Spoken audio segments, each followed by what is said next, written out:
Artistii Yoosan Geetahuun akkas jechuudhaan dubbatam. Dhiibbaan siyaasaa biyyattii waan baradhee duguugee itti fayyadamee guddina aartii Oromoof akkan hin gumaachine na godheera kan jedhu Artistii Yoosan fuulduraa fi kana caalaa hojjechuuf akka qophii qabu himeera. Akkam jirtu hordoftoonni Eebbaa Broadcasting warri maatii keenyan ta'an ammoo subscribe gochuun mallattoo bilbilaa tuqaa komentii jalatti yaadaaf qabdannuuf share gochuun hiriyoota keessan bukkee geessisa. Artistii Yoosan Geetahuun walleewwan kilippiidhaan hojjete kanneen akka keenya yeroon sossoorii waatu jira waatu Sadii Obsaa jedhamaniin yeroo dhiyoo as weellisaa beekamaa jirudha.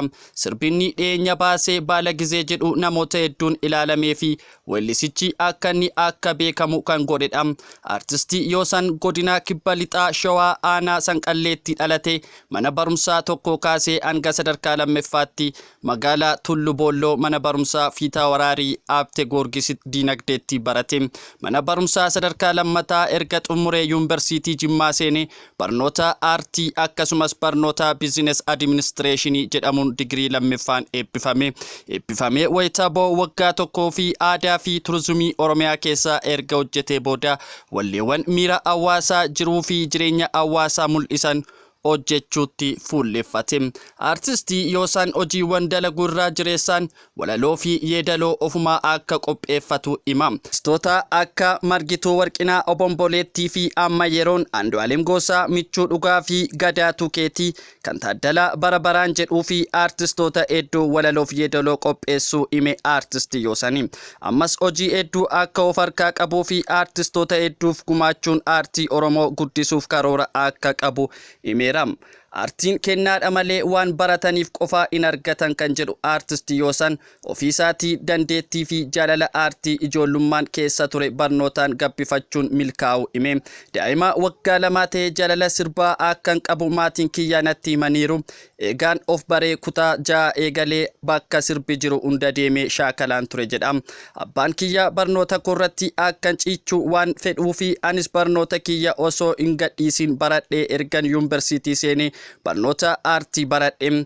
Artistii Yoosan yuunivarsiitii Jimmaa kan seene barnoota business administration and information system jedhamuun garuu fedhii qaburraa koon barnoota Oromoo folklore and lecturer jedhamuun dabalataan barate. Aadaa seenaa fi aartii Oromoo qo'achuu fi fedhii waan qabu barnoota Oromoo folklore and lecturer halkan barachaan ture. Turtii waggaa 6 yuunivarsiitii Jimmaa ture keessatti gola aartii Oromoo irratti akkan hirmaachaa ture jedhe. Aadaa seenaa fi aartiin Oromoo dur eessa ture amma eessa jira garamitti deema kan jedhu haala qabatamaa saba keenyaa fi taatee biyyoota addunyaa wal qabsiisee waan baradheef dandeettii aartii kiyyanaaf cimseera jedha Yoosanii. Dhiibbaan siyaasaa biyyattii waan baradhee duguugee itti fayyadamee guddina aartii Oromoof akkan hin gumaachine na godheera kan jedhu Artistii Yoosan fuulduraa fi kana caalaa hojjechuuf akka qophii qabu hime. Ijoollummaarraa kaasee hojii aartii kanneen akka diraamaa fi sirba keessatti akka hirmaataa ture kan hime Artistii Yoosan erga yuunivarsiitii seenee ammoo achiin boodas walaloo fi yeedaloo namaaf gumaachuu fi akkasumas ofiif sirbuutti xiyyeeffadheera jedha. Artistii Yoosan biiroo aadaa fi turizimii jalatti qindeessaa hawwisoo magaalaa Sabbataa waggaa tokkoof akka hojjete himam.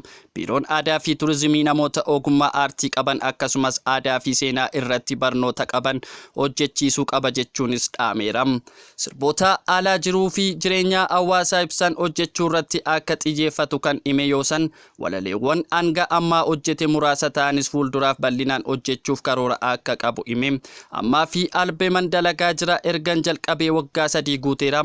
Amma garuu xumura geera. Ergan albeema kana eebbisiisee booda biyyoota alaa imaluun konsertii qopheessuu fi karooraan qaba jechuun waan amma jiruu fi karoora isaa hime. Beekamtii sirboota Sadii Obsaa fi baala gizee jedhu dhiyeenya argateerraa kooni Oromoon biyya keessaa fi alaa jiran weellisaa Yoosan Geetahuuf badhaasa kennuuf akka jiran miidiyaa hawaasummaa irratti deemaa jira. Artistii Yoosan oduun kun dhugaa ta'uu hime milkaa'ina argame ilaalanii namoonni yaada kana waan dhiyeessaniif akkaan gammadeera jedhe. Kun ammeenya hin qabu ammoo milkoofneerra osoo durtee ni sodaanna amma erga wanti goonu bu'aansaa wal simatee nuti sirriidha jechuudha. Milkaa'inuma sirbichaatiin gammachuutti dhaga'ame ilaalchisuun miira isaanii karaa ittiin ibsanidha. Anis gammadeera isaanis ittuma deemaa jiru jedha Artistii Yoosan Geetahuun.